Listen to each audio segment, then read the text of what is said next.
자, 오늘 이 시간은 하나님 말씀 제목 같이 읽습니다. 시작.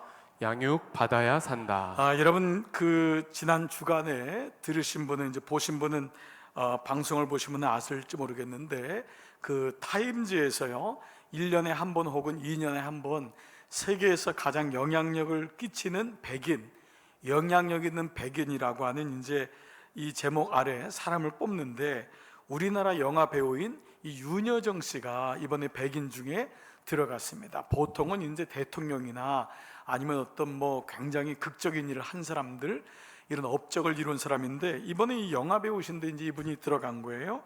근데 이분이 이제 미나리라고 하는 영화로 많은 유명세를 탔지만 사실 이분이 이렇게 평탄한 인생을 산 것은 아니었습니다. 이분이 47년생이니까 올해 벌써 74세가 되셨어요. 어느 정도 그냥 늘 같이 가니까 60대 중반 정도 되셨을까 했는데 70대 벌써 중반이 되셨는데 이분이 이번에 인터뷰를 했던 내용 중에 참 마음에 제가 울림이 되는 게 있어서 먼저 소개를 드립니다. 이런 말을 했어요. 저는 이런 상을 받을 만한 명배우가 아닙니다. 또 제가 배우 역할을 잘한다고 생각해 본 적도 없습니다. 지난 50년 그저 절실해서 한 것입니다. 살아야 하니까요. 이분에게도 아들, 딸들이 있으니까 여자 배우로 자기가 가정을 먹여 살려야 되는 거예요. 그래서 자기가 절실해서 지난 50년 살아야 하기 때문에 배우 역할을 한 겁니다. 그런데 그 다음 말이 저에게 정말 감동이 됐어요. 그 다음 말이 뭐냐? 그래서 대본이 저에겐 성경 같았어요. 저는 목사라서 그런지 이 말을 듣는데 이분이 예수님 믿는지 안 믿는지 저는 몰라요.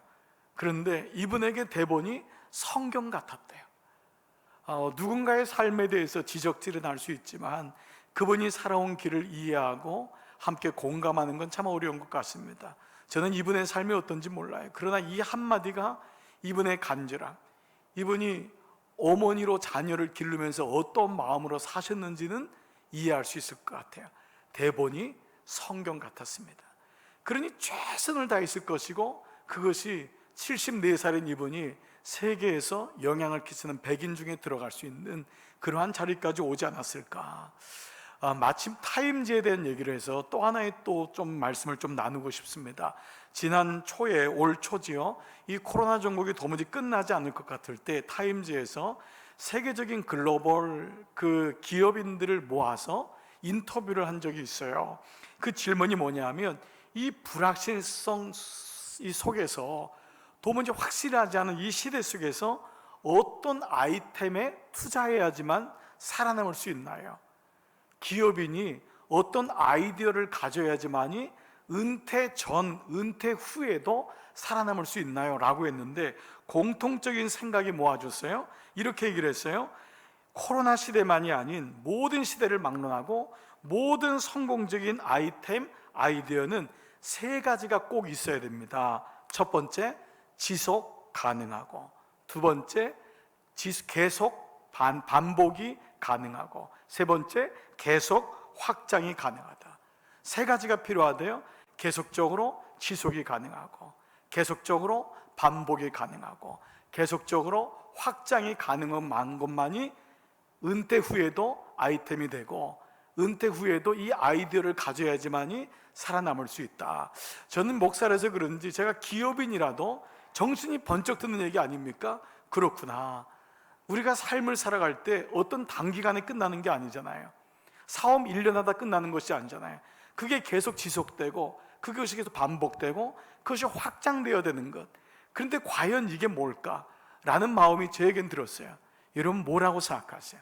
우리 안에 뭐가 들어와야지 우리의 인생 속에 하나님이 계속 지속되고 계속 반복되고 계속 확장될까요? 바로 하나님 말씀이죠.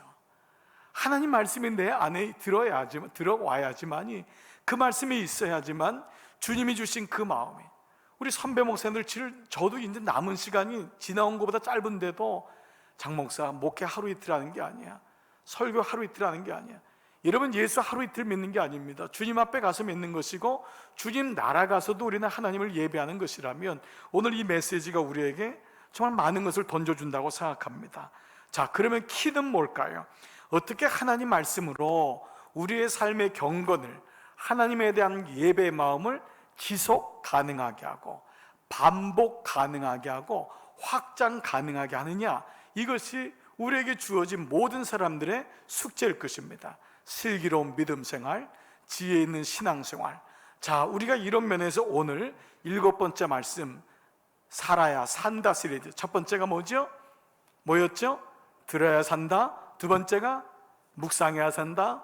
세 번째 기록해야 산다. 네 번째 공부해야 산다. 다섯 번째 나눠야 산다. 여섯 번째 투자해야 산다. 그리고 오늘은 다 같이 양육 받아야 산다 라는 말씀을 나누겠습니다. 자, 오늘 이 말씀의 결론은요, 이미 8절에 나와 있어요. 자, 8절 말씀을 한번 다 같이 한번 읽어볼게요. 시작.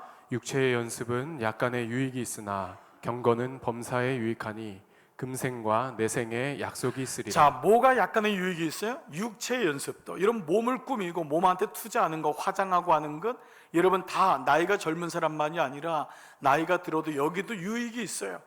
그 사람의 예쁨, 아름다움을 보고 우리가 좋구나 라는 것을 알 수 있어요. 그런데 경건은, 이 말은 경건의 연습은, 육체의 연습도 약간의 유익이 있는데 하물며 경건의 연습은 금생과 내생에 유익이 아니라 뭐라 그랬죠?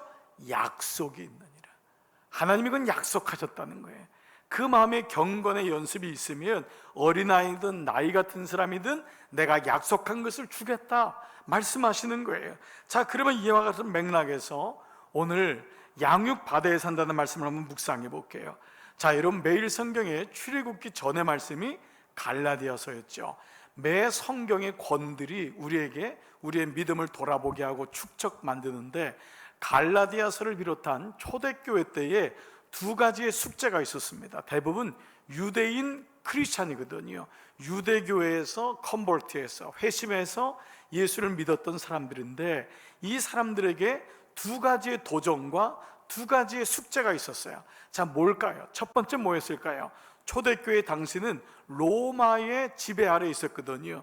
그 첫 번째는 헬라 문화에 대한 도전이 있었습니다.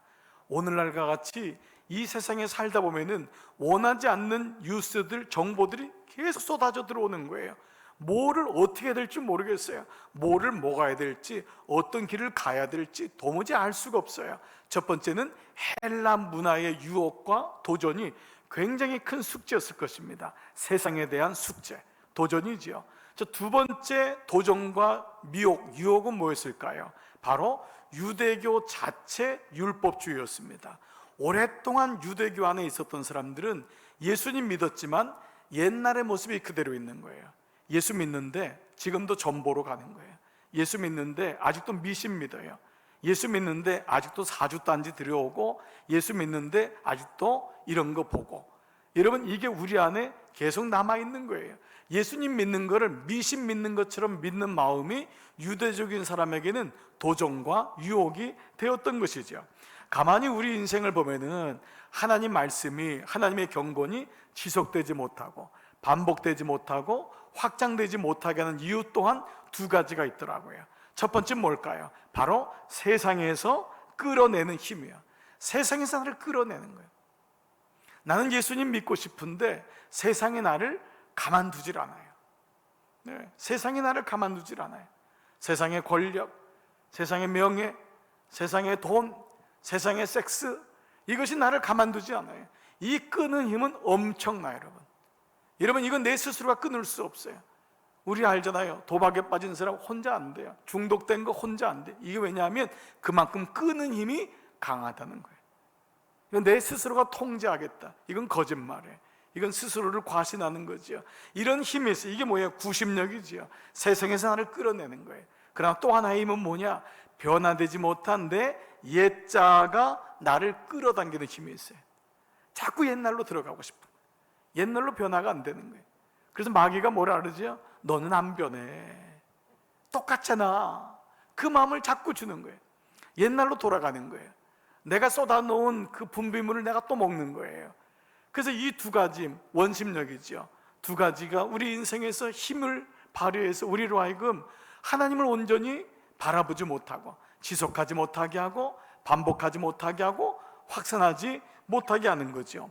자, 오늘 여러분 읽었던 디모데서도 마찬가지입니다. 갈라디아서가 급박한 서신이라고 했죠. 그러면 디모데는요, 급박하고도 간절한 서신이 이 디모데입니다. 디모데는 영의 아들인 디모데에게 바울이 유서로 쓴 게 디모데예요. 자, 그러면 여러분에게 한번 여쭤볼게요. 여러분이 만약에 얼마 살지 못해요. 그러면 자녀들에게 어떤 유서의 내용을 쓰겠어요? 어떤 유서의 내용을? 여러분이 배우자에게 어떤 유서의 내용을 쓰겠어요? 자, 그 유서의 내용이 뭘까? 디모데 전후서의 주제가 양육이에요. 디모데 전후서의 주제가 뭐냐 하면, 그 유언이 뭐냐 하면 너가 자라나야 된다는 거예요. 내가 너에게 집도 줄 수 있고 돈도 줄 수 있고 줄 수 있지만 그걸로는 안 돼. 그건 어느 날 사라져.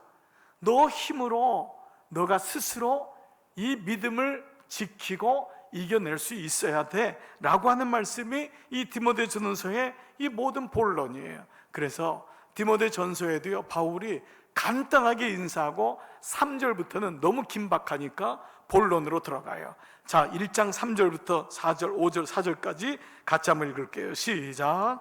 어떤 사람들을 명하여 다른 교훈을 가르치지 말며 신화와 끝없는 족보에 몰두하지 말게 하려 함이라. 자, 보세요. 어떤 사람을 명하여 다른 교훈을 가르치지 말고, 다른 교훈은 뭐냐 하면 다른 복음, 뭐죠? 유대교의 율법이에요. 이 율법을 가지고 가르치고 할례 받으라고 하고 제사 지내라고 하고 이 사람들이 있었던 거예요. 두 번째, 신화는 뭐냐 하면 그 당시 헬라인들의 문화요, 헬라인들의 이야기예요. 근데 이 헬라 신들, 이 로마 신들의 이야기는 뭐냐 하면 모든 것이 성관계예요. 아주 방탕한 신들의 성적 방황이 다 여기 들어가 있어요. 그래서 1장에 보면 너희가 남색하지 말고 여색하지 말고, 이미 그때부터 동성애가 있었던 거예요. 그런 신화에 빠져서 기준을 잃지 말고, 세상이 그런다고 해서 세상 따라가지 말고, 또 족보는 뭐냐 하면 그들이 끊임없이 조상들의 것을 끄집어내서 자기의 의의를 드러내려고 하는 이런 모습에 대한 것들. 그런데 이런 것은 믿음 안에 있는 하나님의 경륜을 이룸보다. 자, 그 다음 말씀 한번 띄워줘 보세요. 믿음 안에 있는 하나님 경륜을 이룸보다. 이거는 하나님 경륜을 이루지 못해요. 예, 다른 복음, 거짓된 신화, 잘못된 족보. 근데 이걸 뭘 끌어내느냐? 도리어 변론을 내는 것이다. 변론이란 성경책 여러분이 있으면 동그라미를 쳐보세요. 이 변론이 복음과 반대되는 모습인데, 영어로 이제 controversy라고 하는 말 아닙니까? 이제 논쟁이란 말인데, 이 말의 헬라어가 아주 의미가 있어요. 이 말이 ekteseis란 말인데, ekteseis란 말이 뭐냐면 본질에서 벗어난 질문이에요. 즉 영양가 없는 질문들을 하면서 인생을 낭비하는 거예요. 본론에서, 본질에서 벗어난 질문, 이것이 변론이에요. 결국 하나님을 떠난 자의 모습이 뭐냐면 중요하지 않은 것을 붙잡고 그것을 가지고, 본질에서 떠난 모습 가지고 그걸 가지고 살아가는 모습이에요. 영양가 없는 것에 에너지를 쏟게 하여서 지속 가능하지 못하게 하고, 반복하지 못하게 하고, 확산하지 못하게 해서 그저 세상에 있는 정보 속에 파묻혀서 살아가고 있는. 아니, 오늘 예배를 끝나고 일베에 올라가는데 한 분이 이런 얘기를 하는 거예요. 목사님, 요즘 유튜브가 우리로 하여금 복음을 못 듣게 합니다. 유튜브를 통해서 메시지가 뜨지만은 너무 많은 유튜브에 말도 안 되는 쓰레기 같은 유튜브 내용이 너무 많으니까 그것이 오히려 우리로 하여금 복음을 못 듣게 하고, 우리 애들 다 유튜브에 붙들려 있다고. 여러분, 이게 뭐냐면 본질에서 벗어난 질문, 논쟁의 삶을 살게 되는 것입니다. 자, 그렇다면 이런 배경에서 바울은 이런 논쟁의 변론의 시대 속에서 왜 하나님 말씀으로 양육받아야지 되는지에 대해서 말씀을 나누고 있어요. 자, 그 말씀을 한번 유추해 보겠습니다. 4장에 보면은, 오늘 본문이 4장인데 이 4장의 배경도 크게 다르질 않아요.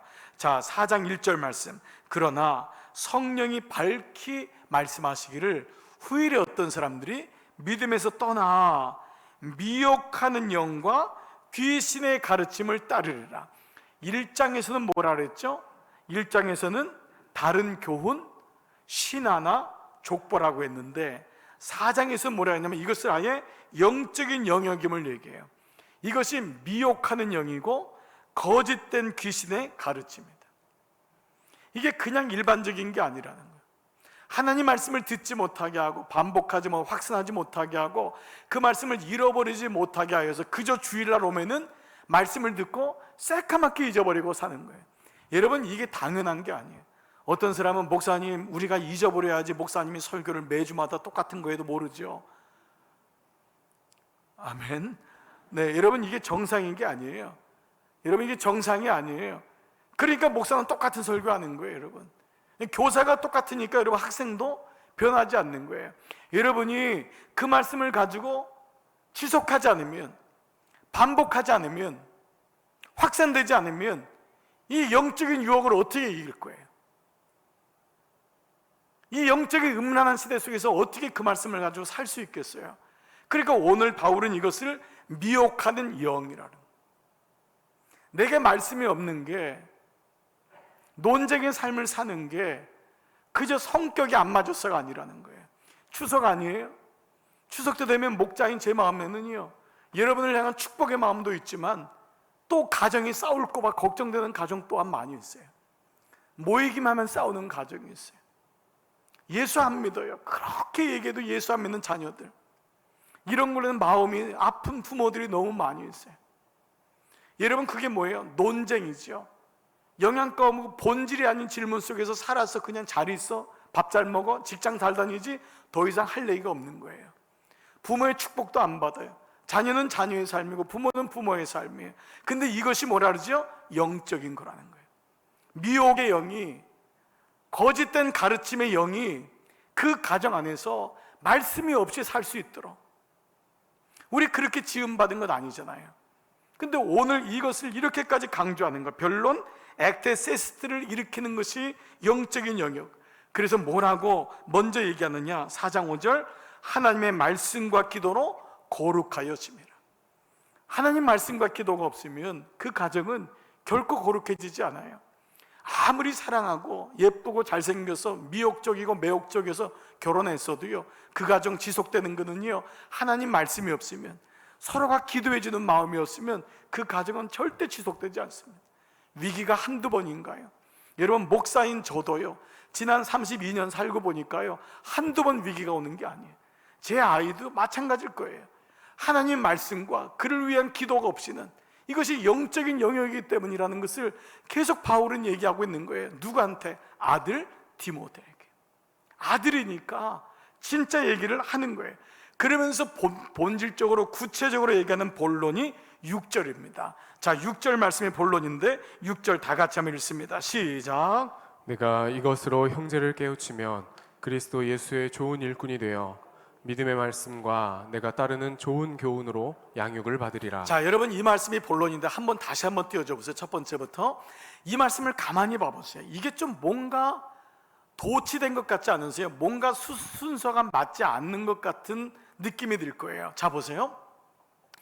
내가 이것으로 형제를 깨우치면 그리스도 예수의 좋은 일꾼이 되어 믿음의 말씀과 그리고 내가 따르는 좋은 교훈으로 양육을 받으리라. 이게 아니라 원래는 뭘까요? 너가 예수님의 좋은 일꾼이 되어서 양육을 받으면, 양육을 받으면 좋은 일꾼이 되고 그 다음에 형제를 깨우치게 되리라.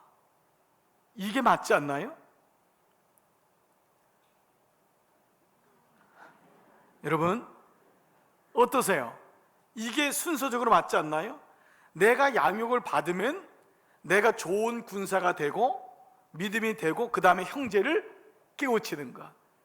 나도 믿음이 없는데 무슨 목사님 제가 형제를 깨우쳐요? 내게 말씀이 없는데, 보통 이런 도식이잖아요. 그런데 이 말씀을요, 다른 말씀을 아무리 찾아봐도, 이 원어를 찾아보고 다른 비교서, 이 번역서를 말씀을 찾아봐도 이 순서를 그대로 유지하고 있다는 거예요. 그러면 뭐죠? 이 말씀에는 바울이 하고 싶었던 메시지가 있다는 거예요. 자, 그러면 어떤 메시지냐? 먼저는 형제를 세우는 일과 동시에 자신을 세우는 일이 같이 가고 있다는 거예요. 양육이란 뭐냐면 형제를 깨우치는 것, 형제를 세우는 것과 자신을 세우는 것이 같이 간다는 거예요. 아니, 이 말씀 보면 형제를 깨우는 것이 시간적으로 먼저 되어 있는 것처럼 보여요. 형제를 깨우치는 것이 먼저 되어 있는 것처럼 보일 정도예요. 자, 그러면 왜 그럴지 한번 이유를 한번 나눠볼게요. 자, 여러분, 제가 서론에서 갈라디아 교를 비롯한 모든 초대교회, 이 디모데 전후서의 배경도 마찬가지인데 어떠한 지금 성도들이 자리에 있다 그랬죠? 공격을 받는다 그랬죠? 도전을 받고 있는 거예요. 즉 교회 안에는 헬라 문화에 익숙한 사람들이 이미 들어와 있는 거예요. 예수를 믿는다고 하지만 이미 그 안에는 헬라 문화에 세상적인 마음으로 들어와 있는 사람이 적지 않고 이미 그 안에는 제사드리고 할례가 중요하다고 하는 율법주의적인 사람이 들어와 있는 거예요. 그로 인해서 어떤 일이 있냐면 내가, 공동체가, 속회가, 말씀이 지속되지 않고 반복되지 않고 확장되지 않는 일들이 일어나고 있음을, 얘기하고 있음을 우리가 눈치를 채게 되는 거죠. 자, 그래서 형제를 깨우라는 것은 양육이, 보통 양육하면 내가 공부한다는 생각하고 하지만 양육의 근본적인 것에는 다른 사람과의 관계가 얼마나 중요한지, 그 내가 속해 있는 공동체가 얼마나 중요한지를 말씀하고 있는 것입니다. 여러분이 지금 예수님을 믿는 분 중에는 모태신앙으로 믿는 분도 있지만 하물며 모태신앙일지라도 누군가의 선한 영향을 받았기 때문에 여러분이 지금 자리에 와 있는 것이지 혼자 자습해서 예수 잘 믿는 사람은 아무도 없어요. 즉 양육이라는 것은 내가 먼저 말씀을 잘 배우고 내가 말씀에 부하게 된다는 것 이상으로 중요한 것이 내 상대편이 말씀이 있느냐, 공동체에 말씀이 있느냐가 대단히 중요하다는 거예요. 그때 비로소 우리는 영향을 받게 된다는 거예요. 자, 제가 공동체에 대한 비유나 이 개인에 대한 비유를 어항과 물고기 비유를 자주 듣는데 여러분 다시 한번 리마인드 해보세요. 아무리 똑똑하고 아무리 건강한 물고기도요, 병든 어항에 집어넣으면 시간 문제예요. 금방 비실비실해집니다. 나중에 금방 죽어요. 그런데 좀 비실비실하고 좀 약한데 건강한 어항에다 집어넣으면 시간이 지나면 살아나요. 건강해져요. 이것이 바로 사랑과의 관계에서 오는 양육의 관계라는 거예요. 즉 형제를 깨우라는 말은 이런 의미를 전제로 하고 있다고 생각할 수 있어요. 그래야 악한 영향을 받지 않는다. 그래야 악한 영향을 받지 않는다. 여러분, 자녀들을 향한 부모의 마음속에 어떤 기도가 있죠? 우리 아이가 좋은 친구 만나게 해주세요. 물론 내 아이가 좋은 사람이 되어야 돼요. 그러나 그만큼 영향력이란 건 무시할 수가 없는 거예요. 내가 아무리 잘 살고 싶어도 내 믿음의 배우자가 따라오지 않으면 그 사람 거기서 중단돼요.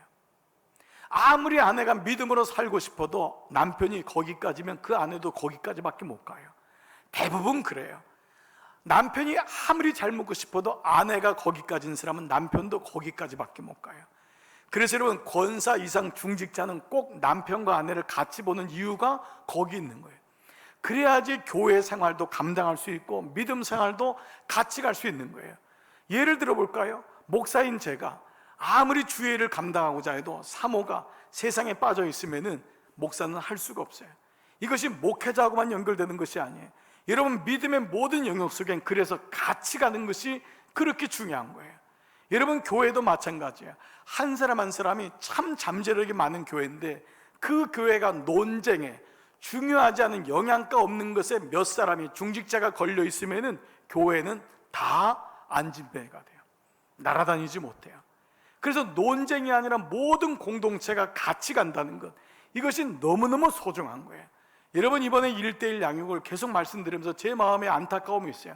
아직도 여러분 중에는 뭐냐, 교회에서 하는 거지 뭐, 그냥 당신이나 열심히 해. 여러분, 당신이나 열심히가 없어요. 형제를 깨우지 않으면 양육은 일어나지 않아요. 그리고 어느 날 그 사람이 반대자가 돼요. 그래서 같이 가는 게 참 중요해요. 자녀와 부모도 같이 가는 게 중요해요. 부모는 믿음이 그렇게 올라가는데 자녀는 믿음이 바닥을 치면 어느 날 부모의 믿음을 따라갈 것 같은데 때로는 그 믿음, 부모 믿음도 떨어질 때가 많이 있어요. 안 좋은 쪽으로 영향을 받는 거예요.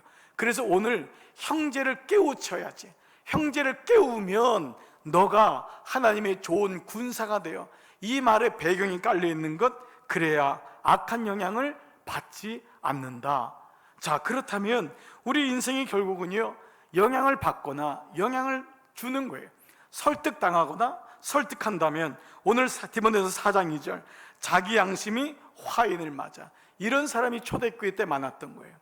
그 양심이 불화살, 화인을 맞아서 외식하게 되고 거짓말하게 돼서 어떤 음식을 먹지 말라고, 결혼하지 말라고 하는 영지주의, 율법주의가 그 사람 안에 들어가서 영향을 받게 되는 거예요.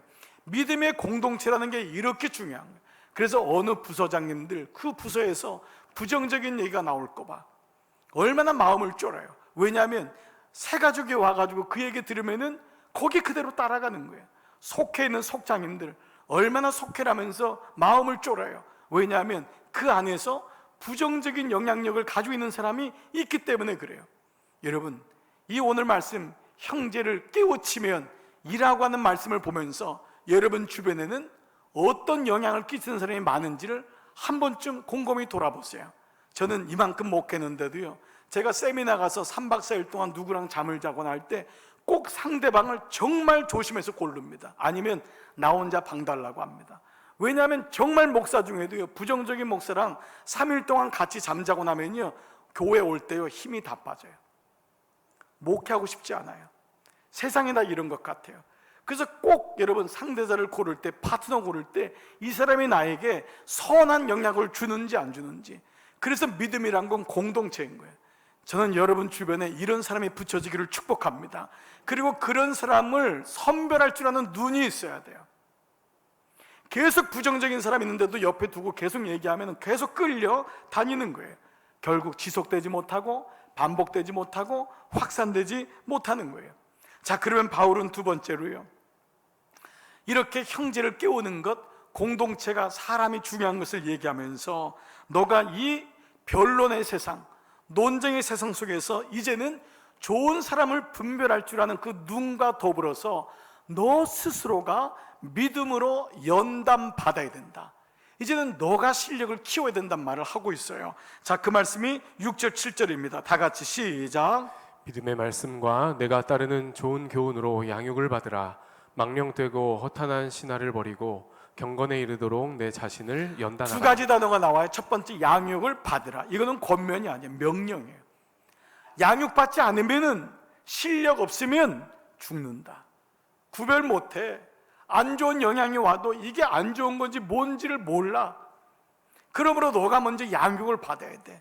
그러하기 위해서 뭐지요? 모든 허탄하고 망령되고 허탄한 신화를 버리고 경건에 이르도록 내 자신을 연단하라. 연단은 뭐예요? 쇠붙이에다가 쇠로 때리는 게 연단입니다. 엑서사이즈라는 단어를 나왔지만 엑서사이즈로는 너무 약해요. 그래서 이것이 계속 지속되게 하고 반복되게 하고 확산되게 하는 것, 이것이 연단 아니겠어요? 그 길을 닦으라는 것입니다. 바울에게는 이러한 아들에게 주는 메시지가 그저 너 교회 다녀, 말씀 보면 너한테 좋아, 이 정도가 아니었어요. 바울은 사실 너무너무 안 좋은 영향력, 율법주의 속에 살았던 사람이에요. 그랬던 그가 예수님 만나면서 어떻게 변했느냐? 복음의 사람으로 변하죠. 사도행전 24장 보면은 이런 바울을 가리켜서 벨릭스 총독 앞에서 변호사들이 그를 고소합니다. 그를 고소할 때 뭐라고 그에 대해서 얘기하느냐? 사도행전 24장 5절, 우리가 보니 이 사람은 전염병 같은 자라. 옛날 개혁성경 기억나시죠? 염병 같은 자라. 영어의 성경 보니까요, He is real pest, 흑사병이라고. 이 사람 진짜 흑사병이라는 거예요. 그 당시 성경이 써질 당시는 흑사병이 제일 큰 전염병이었어요. 이 성경 오늘날 고치면 뭐죠? 이 사람은 코로나 같은 사람이라는 거예요. 전염병 같은 사람이에요. 이 사람에게 두면은 너무 선한 영향력, 예수 영향력이 너무 퍼져나가는 거예요. 그리고 뭐라고 했냐면 천하에 흩어진 유대인을 다 소욕해 하는 자다. 소유하는 자다. 이렇게까지 이 사람을 얘기한 거예요. 여러분, 이게 진짜 크리스천의 모습인 거예요. 영향을 받지 않으려면, 그러면 어떻게? 양육을 받았기 때문에. 그가 말씀을 하니까 이단에 걸리질 않는 거예요. 왜 이단에 걸려요? 말씀을 모르니까. 혹이나 모르고 쫓아갔지만 들어가면 들으면 알잖아요. 근데 말씀을 모르니까, 공동체에서 선한 영향력을 못 받으니까 그게 진짜인 줄 알고 몇 번 듣다가 나중에는 온 가정이 파산되는 거예요. 여러분, 이단은요, 믿음의 문제가 아니에요. 이거는 패망의 문제인 거예요. 영혼만 패망하는 게 아니에요. 온 가정이 다 패망합니다. 우리 지금 부모님들 중에 자녀들이 알게 모르게 이단에 빠져가지고 중보기도 올라온 가정이 몇 있어요. 너무 마음이 아픈 거예요. 예수 잘 믿는 줄 알았는데 이 아이가 알고 봤더니 좀 이상해. 기도하는 것도 이상하고 예수 믿는 것도 이상해. 보면 알잖아요. 부모가 말씀을 아니까 보면 알잖아. 부모가 모르면은 애가 이단에 빠졌는지 아닌지도 몰라요. 그래서 양육을 받아야 되는 거예요. 이 아이가 정상적으로 지금 가는지 아닌지. 말씀이 영원한 진리거든요. 말씀이 영원한 지혜거든요. 아멘. 그렇잖아요. 그런데 이 말씀을 모르니까. 근데 이 사도 바울은 자기가 그렇게 잘못된 것에 걸렸지만 제대로 말씀을 양육하고 양육받아. 그가 아라비아 광야에서 2년 동안 양육받고 그렇게 하나님 말씀 앞에 양육받았을 때 그가 바뀌었던 거예요. 사람들이 그는 전염병 같다. 그가 가는 곳마다 예수가 요동친다, 소요된다. 옛날에요, 우리나라 예수 믿는 사람들, 우리 믿음의 선배들 향해서는요, 크리스찬이라고 안 했어요. 뭐라고 했죠? 예수쟁이라고 했어요. 예수쟁이라고. 그 말이 그리워져요. 그 사람 예수쟁이야. 이 말은 예수밖에 모른다는 거예요. 예수쟁이라고 했어요. 오늘날 우리 근사하게 직장 다니면서 나는 선함으로 예수를 전하겠습니다. 안 보이게 예수 믿어야죠. 그게 진짜죠. 그러다 다 잡힙니다. 여러분, 제가 지난주에요, 이발소 한번 갔다가 정말 아주 좋은 경험을 했는데, 저는 보통 가게나 약국이나 이발소면 대부분 얘기를 하면 정체를 밝힙니다. 저는 여기 강남중앙교회 목사입니다. 은행 가서도 얘기하고 그래야지만 나중에 혹이나 제가 실수도 안 저지르고 혹이나 그들에게 복음 전할 기회가 생기기 때문에. 그러면 혹간에 어떤 분들은 목사님 저 교회 다니고 싶은데 이런 분들이 꼭 있어요. 그렇기 때문에 제가 잘나서가 아니라 실수를 줄이기 위해서 그러는데, 이발소에 가서도 대부분 그러는데 몇 개 이발소를 좀 이제 이렇게 다니다 보니까 한 이발소에는 얘기를 못했어요. 그 타이밍이 있잖아요. 가자마자 머리 깎는데 나 예수 믿습니다 이러기도 어렵잖아요. 그것도 머리를 어떻게 만들지도 모르겠고, 그 사람이 혹시 또 절에 다니는 사람이라면 보라 그러면서 또 밀어버리면 어떡해. 그래 말도 못하겠고 거기는 얘기를 못한 거예요. 그런데 늘 마음에 걸리는 거예요. 그런데 이분이 이번 주 지난주에 어제 머리 깎을 때 머리를 다 깎은 다음에 이러는 거예요. 목사님 어떠세요? 모르는 줄 알았거든.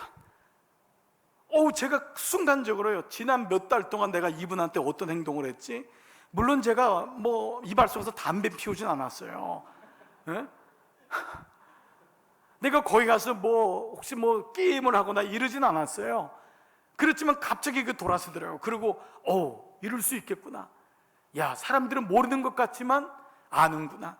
여러분, 이웃들이 우리 교회 가는 거 모르는 것 같지요? 여러분, 그 사람들 다 압니다. 모르는 것 같은데 아는 거예요. 직장 동료들이 내가 예수 안 믿는 거 여러분에게 은은하게 그 향기가 있다니까요. 나도 모르게 그분들이 보면 알아요. 그분들이 교회 다니는 거 얘기는 안 한다고 하지만 저 사람은 믿음이 있구나, 이거 안다고요. 내가 얘기했지 않았을 뿐이지. 그러니까 우리 모두에게 사실은 적든 크든 영향력이 있는 거예요. 근데 내가 그 말씀이 없으면 세상의 영향력이 결국은 나를 끌고 가는 거예요. 제가 남자분들한테 얘기해요. 출장 갈 때 조심하라고. 일주일 출장 갔다 와서 믿음 새까맣게 잊어버릴 때 있어요.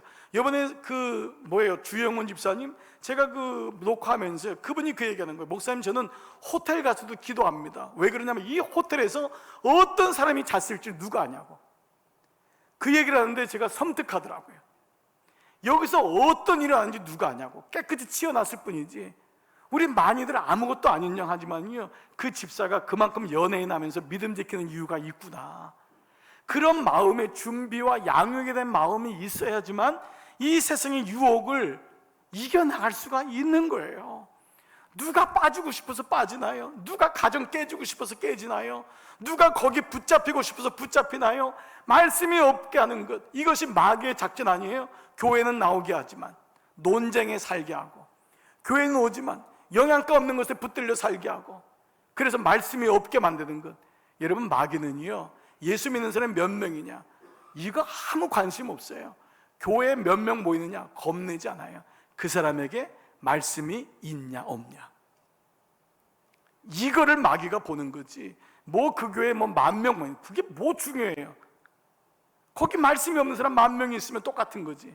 그러나 시골 교회라도, 작은 교회라도 목사님 한 분이 20명 데리고 열심히 양육하고, 그러면 20명이 영적 군사가 되는 거예요. 작은 교회 무시하지 마세요, 여러분. 큰 교회 다 피해 다니지만 작은 교회는 목사님들이 목숨을 걸고 양육하는 거예요. 그 작은 교회가 있기 때문에 큰 교회가 있는 거죠. 여러분, 이런 의미로 본다면 우리는 이 말씀을 통해 다시 보게 되는 거예요. 복음의 영향력. 2016년도에 나온 책인데, 지난주에 다시 한번 이 책을 보다가 다시 좀 깨달은 게 있어요. 조윤민 씨라고요, 역사 다큐멘터리 작가인데 역사에 너무 깊은 이제 지혜를 가지고 쓴 책이 있는데, 두 얼굴의 조선사라는 책이에요. 이 책의 이 부제가 뭐냐면 군자의 얼굴을 한 야만 500년. 이게 참 의미가 있잖아요.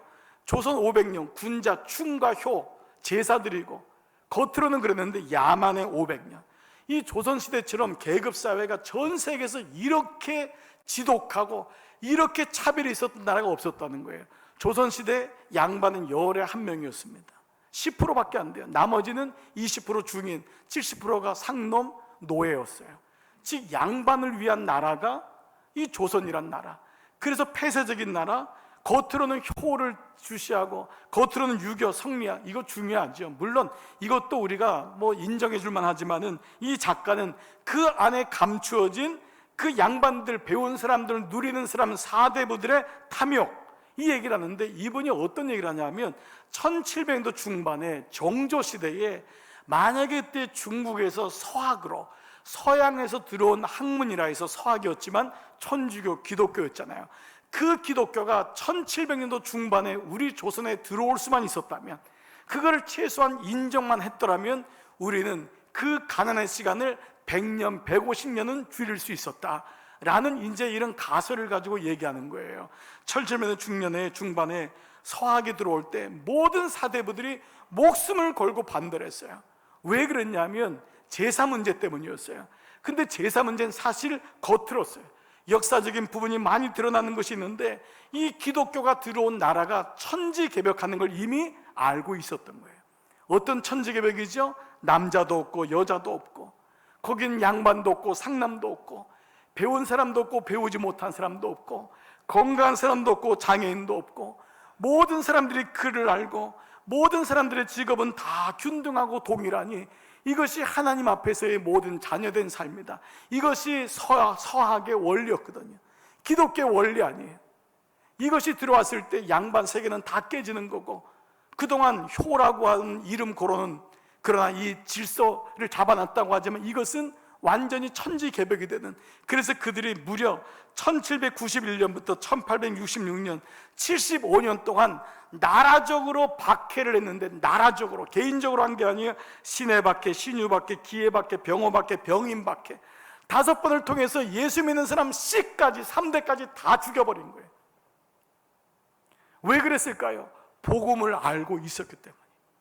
복음이 들어오면 조선 나라가 어떻게 바뀔 것을 알았지만 그들의 탐욕을 끊을 수가 없는 거예요. 그들의 이기적인 마음을 끊을 수가 없는 거예요. 이것이 복음의 영향력입니다. 나라만일까요? 세상만일까요? 개인적으로도 마찬가지입니다. 복음이 들어올 때, 복음으로 양육받은 사람이 있을 때 그 가정이, 그 세대가 어떻게 바뀔지, 이 복음의 영향력은 말로 알 수 없는 거예요. 내가 할 게 무엇입니까? 그 복음을 지키는 것입니다. 복음을 전한 것이고, 그러하기 위해서 형제를 깨워주고, 온 가정이 예수 안에서 하나님의 도를 알고 그 법을 알고 그 진리를 아는데 이르기를 원하는, 양육받는 것, 이것처럼 중요한 것이 어디 있겠어요? 오늘 바울은 아들 디모데에게 가장 중요한 유언이 뭐냐? 양육받아라. 말씀으로 힘을 길러라. 말씀으로 키워야 된다. 그래야지만 이 세상에서 어떤 영향력 받지 아니하고 선한 영향력 속에 살 수 있다. 말씀을 마무리할게요. 여러분, 근간의 정신의학에서 생긴 용어인데요, 결정장애 증후군이라는 얘기를 들어보셨을 것입니다.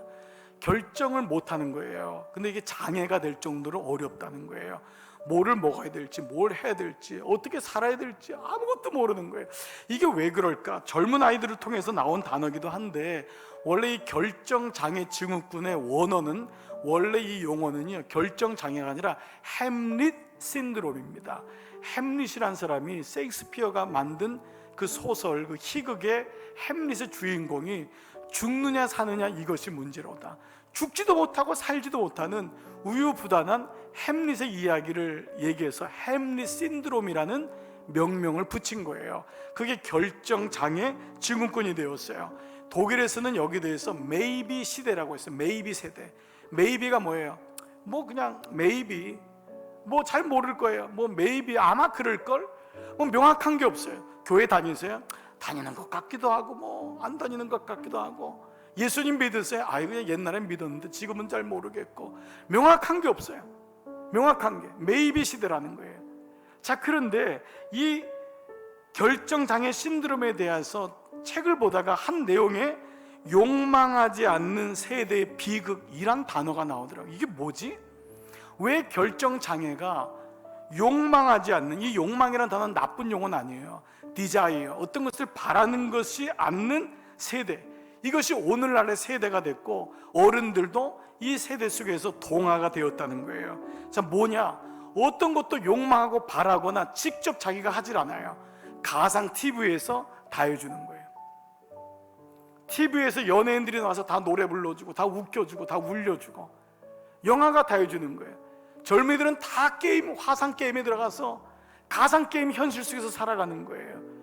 모든 소셜 네트워크, 자기는 드러내지 않고 다 말로 글로 다 사람들 얘기하고 그런 시대가 돼버렸다는 거예요. 그런데 이 욕망하지 않는 세대가 왜 그럴까? 결핍이 사라졌다는 거예요. 결핍이 왜 사라졌냐? 돈이면 되거든요.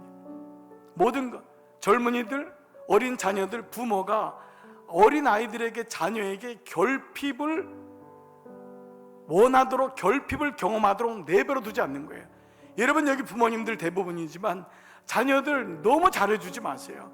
너무 좋은 거 주지 마세요. 장난감도 뭐 너무 좋은 거 주고, 유모차 하나 그냥 몇백만 원짜리 주고, 아이들 들어가면 유치원 보내고, 아이들 되면 초등학교, 애들은 원하지도 않았는데 학원 가고, 영어 학원 가고, 유학 보내고, 이런 모든 것이 뭐냐 하면 스스로의 결핍이 있어야 되는데 부모가 너무 아이들의 인생을 대신 살아주는 거예요. 다 살아주는 거예요. 욕망은 어디서부터 일어나느냐? 바라는 것은 결핍이 있어야 돼요. 우리 집이 가난하니까 내가 좀 공부 좀 해봐야 되겠구나. 우리 어머니가 학원에 보낼 돈이 없으니까 나 공부 열심히 해야 되는구나. 모든 걸 도와주는 것만이 사랑이 아니라는 거예요. 그러다 보니까 아이가 성년이 됐는데도 결정을 못하는 거예요. 뭘 해야 될지 모른다는 거예요.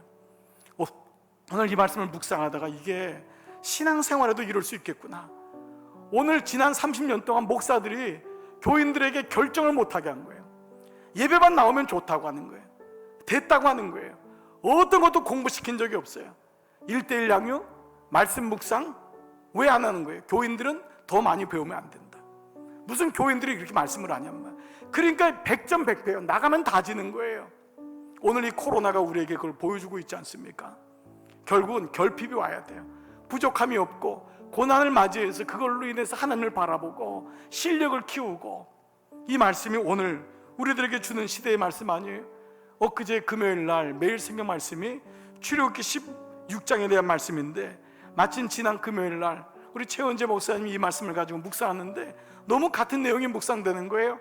그 말씀 속에 16장 14절, 내가 너희를 위하여 하늘에서 양식을 비같이 내리니, 만나에 대한 얘기잖아요. 하나님이 하시는 게 뭐냐 하면 하늘에서 양식을 비같이 내릴 거다.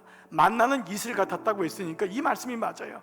그렇게 은혜를 비같이 주시는데 너희가 해야 될 게 있다는 거예요. 그 다음 말씀이 뭐예요?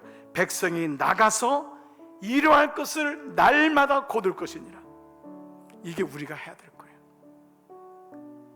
결핍을 느끼고 부족함을 느끼고 하나님 내게 말씀이 없어요. 내가 나갈게요. 나가서 그 일용할 양식을 날마다 거두어 드려야 돼요. 주님이 주시는 은혜, 이걸로는 안 되는 거예요. 하나님은 은혜를 비같이 주시지만 그 비가 지속되고 반복되고 확산되려면 나가셔야 돼요. 수고를 하셔야 돼요. 여러분 중에 외람되지만 이번 1:1 양육, 목사님 나는 건들지 마세요. 나하고는 관계가 없지요. 저희 이미 7순이 넘었어요. 8순 가까워요. 여러분 혹시 이런 분이 있으면 외람되지만 하나님 나라에는 예외가 없어요. 그런 마음으로 함께 하는 거예요. 나 직장 다니는데, 나 바쁜데, 애기 돌보는데, 애기 일찍 재우고 새벽에 일어나서 하세요. 직장에서 밤늦게까지 일하시고 새벽에 와서 하세요. 그런 마음, 그런 간절함, 대본을 성경같이 읽는 분이 있는데 우리에게 좀 그런 마음이 필요하지 않아요? 그런 마음이 있을 때 나가서 그것을 거두고 날마다 거두는 하나님의 은혜가 있지 않아요? 결정장애, 우리 예수 믿는 사람에게도 있지 않지 않나요? 저는 여러분이 그 마음에 좀 다윗이 말한 것처럼 내 마음이 정하고 정하였으니 그 마음이 있었으면 좋겠어요. 아멘. 지난 금요일 날 우리 교회 다니지 않는 다른 교회 권사님, 남자 권사님 저에게 전화해가지고 하는 말이, 목사님 교회에서 1:1 양육하는 거 제가 아는데 그 사람 제가 바쁜 건 너무 알아요. 너무너무 바빠요. 진짜 너무너무 일이 많아요. 그만큼 힘들게 사는 거예요. 그런데 차에서 왔다 갔다 하는 시간 1시간이래요. 목사님 저 혹시 예습 못해도 차 안에서만이라도 목사님 말씀 듣고 1:1 양육할 수 있나요? 그런 마음이라도 갖는다고 하니 제가 그 사람에게 안 돼 라고 하겠어요? 그 마음, 차 안에서라도 하나님 말씀을 들으면서 내가 양육을 받겠습니다. 그 말씀을 갖겠습니다. 그래야지 흔들리지 않아요. 그래야지 유혹받지 않아요. 그래야지 악한 영향을 받지 않아요. 이것이 내세와 금생의 약속이 있는 하나님 말씀이니라. 오늘 이 아침, 오늘 이 예배 나오신 여러분 모두가 하나님 나라의 사람이 되어서 양육받는 이 은혜가 여러분과 여러분 모든 가족들, 여러분 친지들까지 온 가족이 함께 하나님 말씀을 양육받는 여러분 되시기를 주의 이름으로 축복합니다. 아멘. 아멘. 여러분 이 시간 다 노트를 접으시고 성경 접으시고 자리에서 일어나십니다. 다 자리에서 일어나셔서 오늘 산다 시리즈의 주제 찬양 말씀 앞에서 이 찬양 같이 한번 고백하시고 우리 기도하시면서 우리 성전 떠나가시겠습니다. 우리 매주일 부르는 찬양이지만 주님 이 찬양을 다시 제가 가슴에 삼고 말씀을 결심합니다. 말씀 앞에서 경외함으로, 말씀 앞에서 경외함으로 주께 홀로 섭니다. 생명의 말씀 읽고 순종해 주님을 예배합니다. 기록된 말씀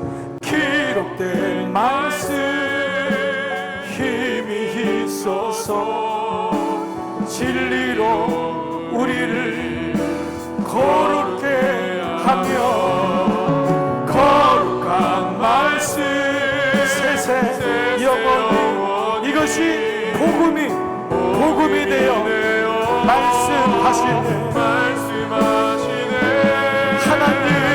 하나님 말씀에 두려워 떠는 자, 그 말씀에 생명을 거는 자, 한 사람 찾으시는 주님의 약속을 믿어 하나님 말씀에 운명을 거는 자, 순종하며 주 따라간 영원한 하나님 나라 이뤄간 주의 교회여 일어나 우리 한번 두 손 높이 들고 하나님 말씀에 두려워 떠는 자, 그 말씀에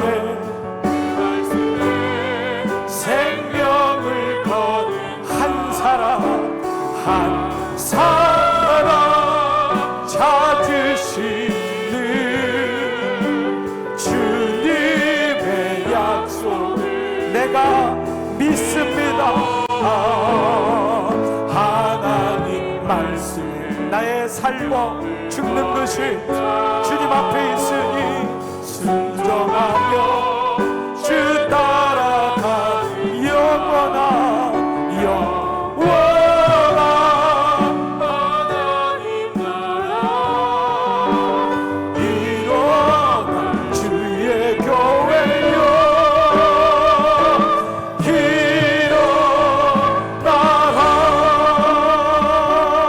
일어나라. 두 손 높이 든 채로 가슴에 손을 얹고 여러분 이 시간 마음에 다시 한번 말씀을 기억해 보십시오.